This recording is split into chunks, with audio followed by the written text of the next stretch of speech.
Welcome back, Daydreamer, and in today's episode, let's continue modifying Char's Zagok.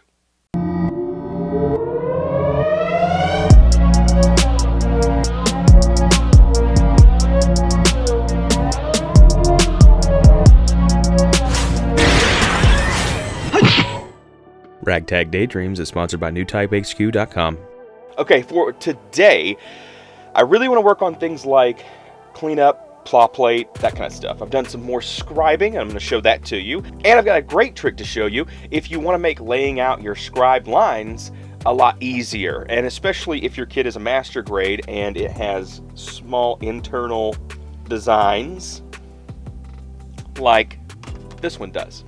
Don't forget, if you are having trouble or if the scribe or whatever your tool you're using slips, this Tamiya putty here, I've used a lot of this stuff. I don't know if can you even see that label anymore? I don't even know.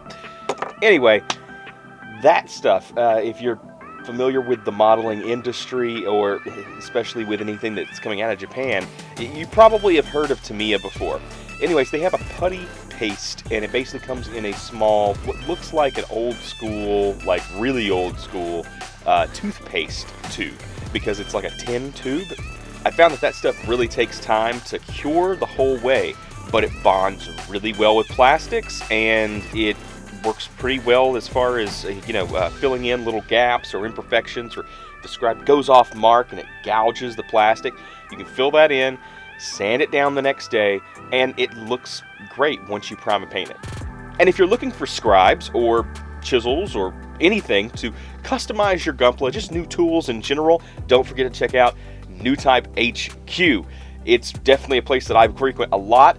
They're so popular, as a matter of fact, especially with the tools. Oftentimes they are sold out, so get in there, keep up and keep on track with them, and make sure that you get your tools that you need. All right, so hopefully you've got your tools, you're ready to go, and let's get started. Okay, so as you can probably tell, I have made some progress. Yeah. Got the mono eye kind of set up for right now.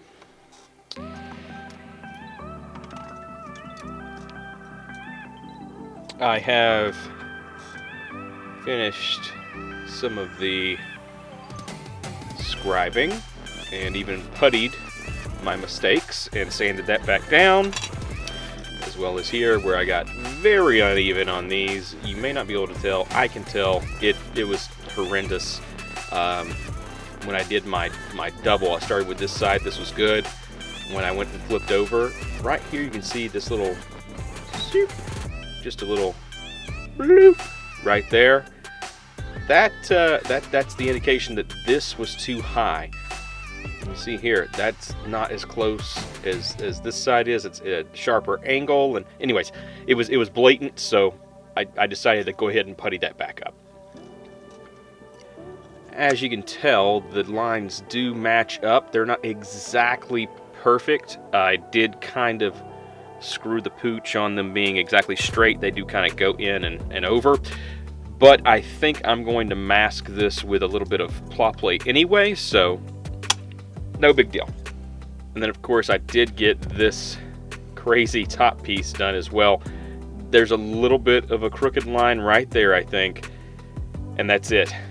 But I'm going to keep it. I'm going to keep it like that. I'm going to hope after everything is done, it won't be as noticeable. And then, of course, the original thing that we did right here is I'm just going to keep that the same. And I will show you guys another trick if you have a cell phone, which you probably do. And God, mine's disgusting, it looks like. It's a bummer having sweaty hands, people. If you want to do things like this, this top of the head a little bit easier, I do have a way for you to do that. Especially if it's a master grade, so that you have all of this inside detail. And yeah, I had to putty up some inner stuff because I got off the mark in order to not go in line with this. And anyways, I just had to. But I have a cool little trick. Take your phone light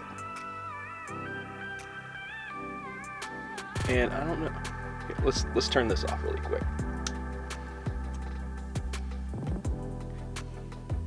So you can see the dark parts are the ridges on the inside for the details on the inside of the part. And I basically just followed that as a template to do my scribing. It was thicker plastic there, so it's less likely to break the piece that I'm scribing, and it already has a pretty good, precision design because that's how the model was engineered. So just, little hack for you guys. Get this back on. Okay, let's see. Definitely want to cover the inconsistency on the top here. I think I'll leave that alone. Maybe around the sides as well. Oh, definitely on the front. I wanted to build that up this time instead of scribing because it just wasn't working out. Okay. So another cool use for this Dymo tape is that you can use it for cutting out and making templates for your Pla-Plate as well.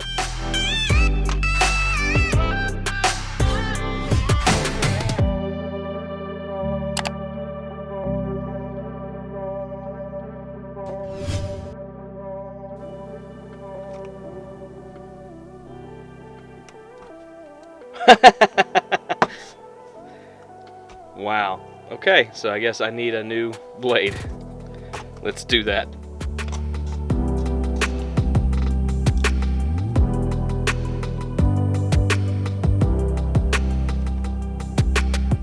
Okay. Now we're even. Yay!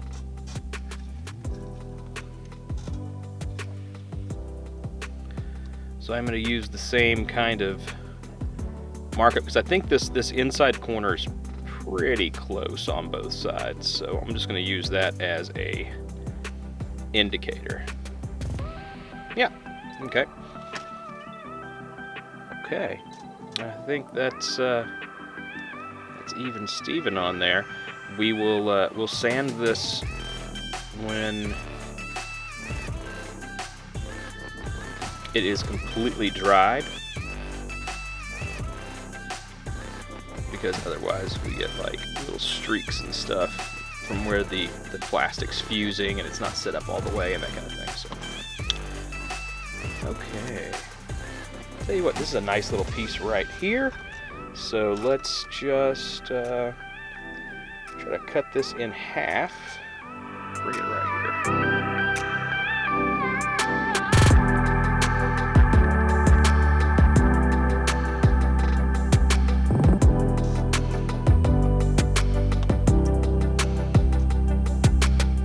And don't forget to hold on to those pieces, guys, because I know there's plenty of them. As soon as I cut it in half, ding, and it's gone.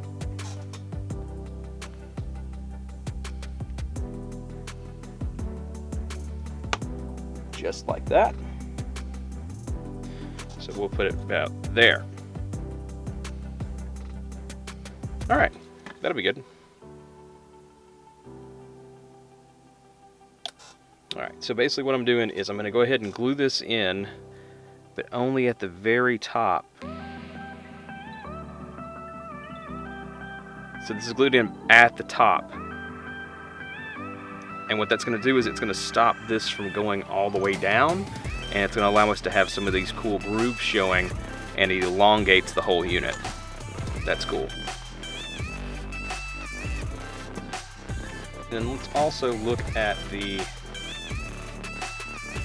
front casing of this, because I have a feeling a notch would look pretty good.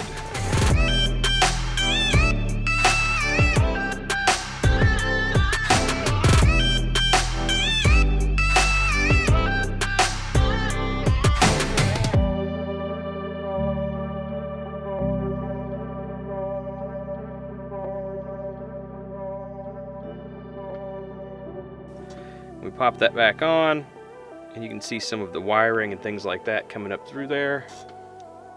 Oh, hopefully. Yeah. And it does need a little more cleaning up, but that's basically what we're looking for. And that's compared to, you know, the plain Jane one. Gives it a little something extra. I like it. Yeah.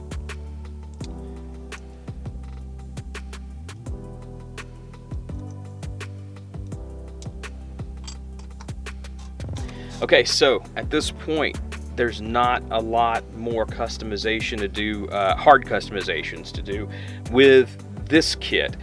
But we have another kit lined up, and we also have paint, and there's going to be a lot of different paint and painting styles done with this kit. There's going to be a lot of weathering. I mean, come on, it's an aquatic kit.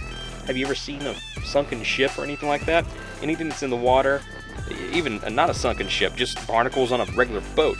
If it's in the water, it's going to have plenty of ability to take on some weathering and look appropriate. So, really looking forward to that too. Yeah, I think that's going to kind of call it for right now. I got a lot of things that need to dry, and I've got a lot of things to finish cleaning up and sand whenever this is done. And you guys know how to use a file by this point, and you know how to, well, use sandpaper or sanding sticks of some kind. You guys know how to do that, so I'm not going to waste your time by you watching me do that. There we go, and lots of extra little detail work has been done to this guy now. You know, I know you guys have seen that wire flopping around the whole episode and everything, and it's just one part that I usually do in the beginning to see how that's going to lay out and how that's going to function as I kind of go through different customizations on the build. I can make special changes for that wire and making sure that it feeds correctly as I go. And I don't normally solder in anything until later on, so apologies if that got in the way or if that was distracting or whatever. LEDs will be coming later. I think I'm only going to really be using it for the mono eye on this build. Yeah, I think I'm going to use it for the mono eye only. I plan on actually using EL wire, electroluminescent wire, for the beam itself, and I've never done that on a kit or a diorama before, but I have used it in costume making and things like that. For those that don't know, I work at a haunted house seasonally, every season, and it's kind of a family affair. Sometimes even the kids come out and they will just get into the action. So really cool thing. Anyways, I have a lot of experience with weird materials and with very thrown together kind of costume designs that when weathered, okay, talking in Gunpla talk, when weathered, they look really good. I think that's why I like weathering kits so much and doing like small details to cover up imperfections and those kind of things. I think that's why I like that, because I have some experience with it, and it just feels like, I don't know, it just feels normal, or it feels right. I don't know. Something about it, I groove to it, man. And I think it may in part kind of go back to those old costuming days where I used to build those costumes, and we would essentially weather them. We would hit them with belt sanders, and then lots of dirt and blood and coffee and tea, and stain them and things like that. And in the end, it looked like a bloody and dirty, torn up cannibal hillbilly mess, and that's exactly what we were going for. So I think that may have had a hand in me being comfortable with weathering, where other people think that it's just a mess and they can't see, what the end result may be with those steps. So I'm really looking forward to get to that part. Pretty soon we're going to have to start working on the RGM 79 ground type if we want to make the rest of this work. This is going to be a really big build, guys, and I'm really excited that it's finally starting to try to take shape. So stay tuned for more of that. Don't forget that there are going to be some specialty tools like this that's going to be brought out eventually. And yes, that's going to go on the kit. That's not something I'm just going to saw a piece of wood or something like that for the diorama or foam or anything like that. I'm going to take that saw to a kit, and I'll let you guys see, what I'm planning to do with that. So I'm really excited about that as well. If you want to see more things that I've customized or other kits that I have made, don't forget to check out these videos up here. And as always, Daydreamer, I'm Justin, your Ragtag Daydreamer, and I'll see you soon.